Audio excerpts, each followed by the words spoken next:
अस्सलामु अलैकुम वरहमतुल्लाहि वबरकातुहू। अल्हम्दुलिल्लाहि वहदह वस्सलातु वस्सलामु अला मन ला नबिय्य बअदह, अम्मा बाद। आज 28 रजबुल मुरज्जब है, रमज़ान मुबारक की आमद है। आप में से बहुत सारे हज़रात हुफ़ाज़ किराम और इसी तरह क़ुर्राए उज़्ज़ाम वो रमज़ान मुबारक में कुरान पाक सुनाते होंगे। पिछले साल मैंने एक छोटा सा जो जुमला वो फ़ेसबुक पर मैंने लिखा था और वो कुछ यूँ था कि शाबान को रमज़ान मुबारक की तरह गुज़ार लो, शाबान को रमज़ान मुबारक की तरह गुज़ार लो, रमज़ान ईद की तरह गुज़रेगा। मतलब आप समझ गए होंगे कि शाबान को इस तरह हम याद करके कुरान पाक को, जैसे रमज़ान मुबारक में सुबह से शाम तक हम इस पारे को याद करते हैं, शाम को सुनाते हैं तरावी में, अगर हम शाबान में इसी तरह रमज़ान मुबारक की तरह एक पारा रोज़ाना याद करें, शाम तक उसको याद करके सुनाएं, तो यकीनन रमज़ान मुबारक में आपको ऐसे खुशी होगी और ऐसे आसानी के साथ आप तरावी में सुनाएंगे कि जैसे हमें ईद की खुशी होती है। जैसे रमज़ान मुबारक ख़त्म होने के बाद ईद की खुशी होती है कि हमने अच्छी तरह तरावी सुना ली, कुरान पाक सुना लिया, या इसी तरह हमें रमज़ान मुबारक में इसी तरह खुशी होगी और हमारे ऊपर बोझ बिल्कुल नहीं होगा। तो मैं आप हज़रात के सामने यही एक तरतीब रखना चाहता हूँ कि रमज़ान शाबान को रमज़ान की तरह गुज़ार लो और रमज़ान ईद की तरह गुज़रेगा। इसकी तरतीब क्या होगी? तरतीब हमने अपनी मसरूफ़ियात के हिसाब से बनानी है, लेकिन मेरे ज़हन में एक तरतीब ये है कि जो हुफ़ाज़ रमज़ान मुबारक में सुनाना चाहते हैं, क़ुर्रा सुनाना चाहते हैं, तरावी में कुरान पाक सुनाना चाहते हैं, वो आज 28 रजब है और हो सकता है 29 या 30 का ये महीना हो, तो कोशिश ये करें कि आज से ही, नहीं तो शाबान की यकम से वो पहला पारा सुबह से शाम तक याद करके सुना दें। उसमें फिर दो तरतीबें हैं। एक तो ये है कि सिर्फ़ इतना आपने करना है कि थोड़ा सा टाइम निकालना है, यानी नमाज़ें बाजमात मस्जिद में पढ़नी है और उसके साथ फजर की नमाज के साथ ही 10 मिनट या सिर्फ 15 मिनट एक पाव देखना है। एक पाव को उसमें एक एक रुकू करके उसको याद करना है। अब फजर की नमाज के बाद अगर एक पाव याद करना कोई मुश्किल नहीं है, हुफ़ाज़ के लिए 10 मिनट निकालना कोई मुश्किल नहीं है।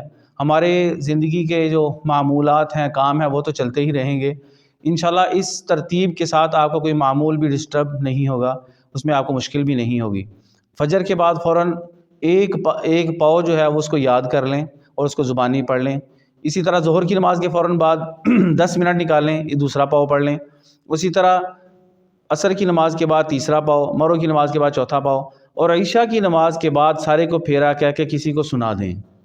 ये तरतीब इंशाल्लाह आपको उम्मीद है पसंद आई होगी।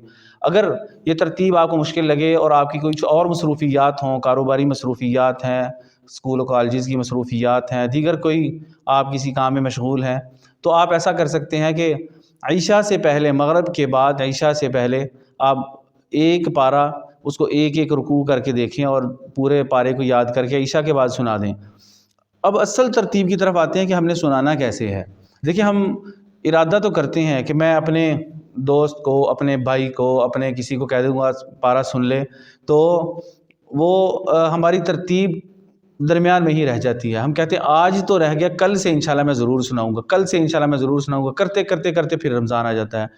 आज ही आप जब मेरी वीडियो देखें, आपने ये काम करना है कि सबसे पहले या तो ये कि जो आपके उस्ताद जिनसे आपने हिफ़्ज़ किया है उनसे फ़ौरन राब्ता करें। वीडियो देखने के फ़ौरन बाद ही उनसे राब्ता करें और उनसे वक़्त तय करें कि ईशा के बाद मैं सुनाने के लिए आपको आऊँगा। और मैंने जो कारी साहब उनकी कैद इसलिए लगाई कि हर कोई पढ़ने वाला उसके दिल में अपने उस्ताद का एहतराम होता है। अब जब उसके साथ एक वादा किया होगा तो उस वादे में वफ़ा भी करेगा, उस वादे को निभाएगा भी और यकीनन उस पे कोशिश करेगा कि मैं अगर नहीं गया तो मेरे उस्ताद मुकर्रम वो मुझसे पूछेंगे कि आपने मुझसे वादा किया था, आप क्यों नहीं आए? तो वो मेरे लिए शर्मिंदगी का बायस होगा। तो उसके लिए ये है कि आप अपने उस्ताद से सबसे पहले तो है वो ये राब्ता करें कि मैं रोज़ाना आपको एक पारा ईशा की नमाज़ के बाद सुनाऊँगा। या इसके अलावा कोई और टाइम दे तो वो टाइम आपके लिए जो आसानी हो या उनके लिए जो आसानी हो वो तय करें। अगर आपने कहीं ऐसी जगह हिफ़्ज़ किया कि वो आपने के उस्ताद बहुत दूर हैं, बहुत सारे हमारे हुफ़ाज़ दूसरे इलाकों में जाके हिफ़्ज़ करते हैं, दूसरे शहरों में जाके हिफ़्ज़ करते हैं, उनके लिए इस पर अमल करना चूँकि बहुत मुश्किल है कि एक शहर से छोड़ के कई घंटों की मुसाफ़िर पर दूसरे शहर में जाके उससे उस्ताद से राब्ता किया जाए, उनको पारा सुनाया जाए। और अगर ये तरतीब ना बन सके तो फिर ये कि अपने करीबी مسجد کے جو امام یا قاری صاحب، خطیب صاحب یا کوئی بھی بڑے، ان سے آپ رابطہ کر کے ان سے یہ وقت طے کریں، ان سے وقت طے کریں کہ قاری صاحب آپ کی خدمت میں یہ گزارش ہے کہ آپ عشاء کے بعد میرا ایک پارہ سن لیا کریں۔ یہ ترتیب بنانے کا مقصد یہ ہے کہ آپ کو ایک فکر ہوگی کہ میں نے آج رات کو یہ پارہ سنانا ہے۔ جب فکر ہوگی تو آپ اس کو یاد بھی کر لیں گے۔ جب ہم یہ کہتے ہیں کہ میں اپنے بھائی کو سنا لوں گا، اپنے کسی کلاس فیلو کو، اپنے دوست کو یا کسی کو سنا لوں گا، تو وہ ہم سے سستی ہو جاتی ہے اور ہم اس پر عمل نہیں کر سکتے، بڑا مشکل ہو جاتا ہے۔ تو اگر آپ ان سے طے کر لیں گے اور آج ہی آپ ان سے بات کر لیں گے کہ میں نے آپ کو سنانا ہے پارہ، اور آپ جب وقت ہو تو آپ فوراً تشریف لے آئیے گا اور میرا پارہ سن لیں، اور وہ تشریف لے آئیں گے، جب آپ کے دروازے پہ آ جائیں گے تو آپ مجبور ہو جائیں گے کہ میں نے پارہ جو یاد کیا ہوا ہے وہ سنانا ہے۔ آج آپ کا اگر خدا نہ خواستہ کسی میں اس میں محنت نہ بھی ہو سکی، کل آپ وقت پہ یاد کریں گے کہ انہوں نے دوبارہ سننے کے لیے آنا ہے۔ اور آپ کی خدمت یہ گزارش ہے کہ ہم دیگر ضروریات میں بہت سارا پیسہ ہم صرف کر دیتے ہیں، کھانے پینے میں، پہننے میں، رہائش میں، اور اسی طرح آرائش میں بہت زیادہ پیسہ خرچ کر دیتے ہیں۔ ایسے اگر کوئی یا ہمارے قاری صاحب یا ہمارے مؤذن صاحب یا اپنے جو یہ کہہ لیں کہ خطیب صاحب یا مدرسہ میں پڑھانے والے وہ قاری صاحب، اگر وہ تکلیف کر کے ہمارے پاس چل کے آتے ہیں تو ان کی خدمت ضرور کریں۔ کوئی 2 4 5 ہزار روپے دے دینا وہ ایسا کوئی مسئلہ نہیں ہے، تو آپ ان کی خدمت ضرور کریں، تاکہ اس کی خاص طور پہ وجہ یہ ہے کہ جو ہمارے پیسے جیب سے لگتے ہیں جس چیز پر اس کی قدر ہوتی ہے۔ آپ جانتے ہیں کہ ہمیں فری میں چیز مل جائے اس کی قدر نہیں ہوتی، جب پیسے جیب میں لگتے ہیں تو اس کی قدر ہوتی ہے۔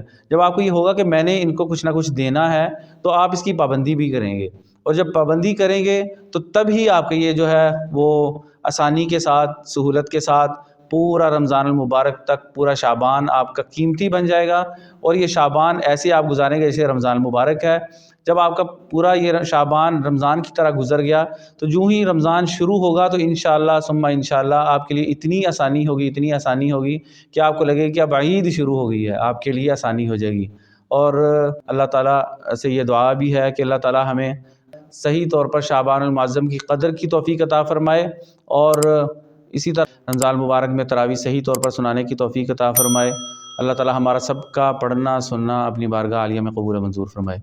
اس طرح کی مزید بہترین ویڈیوز دیکھنے کے لیے ہمارے اس چینل کو سبسکرائب کریں اور بیل آئیکن کو ضرور دبائیں تاکہ آئندہ ہماری ویڈیوز اب تک پہنچتی رہے۔